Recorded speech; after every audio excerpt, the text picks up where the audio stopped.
என்ன இந்த ஒரு நாட்டுல திரையரங்கமே இல்லையா, அது எங்க என்ன அப்படின்னு சொல்லி கொஞ்சம் விரிவா பார்க்கலாம். ஒரு ஊர்ல திரையரங்கம் இல்ல அப்படின்னா ஓகே, எப்படிப்பா இந்த நாட்டிலேயே திரையரங்கம் இல்ல அப்படின்னும் போது கேட்கவே ஆச்சரியமா தாங்க இருக்கு.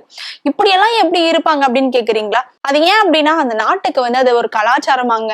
என்னப்பா இது திரையரங்கம் இருக்கக்கூடாது அப்படின்றதெல்லாம் ஒரு கலாச்சாரமா அப்படின்ற மாதிரி தானே அங்க நமக்கு ஒரு கேள்வி இருக்கும்.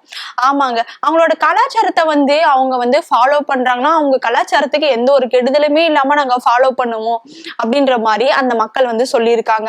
எங்களோட வாழ்வாதாரம் திரையரங்கமே இல்லாம தான் போயிட்டு இருக்கு. சரி ஓகே, அதெல்லாம் விடுங்க, எப்படி நீங்க படம் எல்லாம் பாப்பீங்க அப்படின்னு சொல்லி கேட்டிருக்காங்க. நாங்க தொலைக்காட்சி மூலியமாவோ இல்ல ஆன்லைன் மூலியமாவோ நாங்க பார்த்துப்போம். யாருமே நாங்க திரையரங்கத்துக்கு போகவும் மாட்டோம். எங்க நாட்டிலேயே திரையரங்கமே இல்ல அப்படின்னு சொல்லியிருக்காங்க. பொதுவாவே நம்ம எல்லாருமே வாரத்துக்கு ஒரு முறை திரையரங்கத்துக்கு போய் படம் பார்த்து ரசிப்போம். கிட்டத்தட்ட 3 மணி நேரம் படம் பார்த்து குடும்பத்தோட சந்தோஷமா மகிழ்ச்சியா இருப்போம். ஆனா அவங்க எல்லாருமே குடும்பமா சேர்ந்து வீட்டுல உட்காந்து மொபைல் போன்லயோ இல்ல லேப்டாப்லயோ தான் படம் பார்ப்பாங்களாம். சரி அதெல்லாம் விடுங்க, அது எந்த நாடு இவ்வளவு சொல்லிட்டு இருக்கீங்க அப்படின்னு கேக்குறீங்களா? அது எங்க அப்படின்னு பாத்தீங்கன்னா பியூட்டன் அப்படின்ற ஒரு நாடு தாங்க. அந்த நாட்டுலதான் இது கலாச்சாரமா ஃபாலோ பண்ணிட்டு இருக்காங்க. ஆனா இருந்தாலுமே இப்படி தியேட்டரே இல்லாத நாடு இதெல்லாம் ஒரு கலாச்சாரமா அப்படின்ற மாதிரி தாங்க இருக்கு. அது மட்டும் இல்லாம அந்த நாடு வளர்ச்சி அடையாத நாடு அப்படின்னு சொல்லியிருக்காங்க.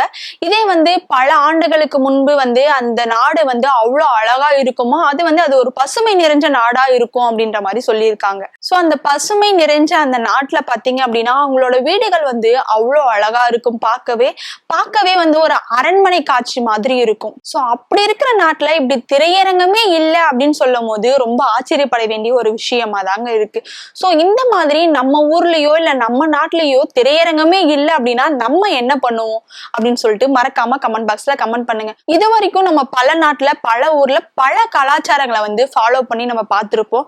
ஆனா இப்படி திரையரங்கமே இல்லாம நாங்க இப்படிதான் இருப்போம், திரையரங்கம் இல்லைன்னா என்ன, நாங்க ஆன்லைன் மூலியமா பார்த்துப்போம் இல்ல லேப்டாப் மூலியமா பார்த்துப்போம், மொபைல் போன் மூலியமா பார்த்துப்போம் அப்படின்ற இந்த பியூட்டன் அப்படின்ற நாடை பத்தி நீங்க என்ன நினைக்கிறீங்கன்னு சொல்லிட்டு மறக்காம கமெண்ட் பாக்ஸ்ல கமெண்ட் பண்ணுங்க.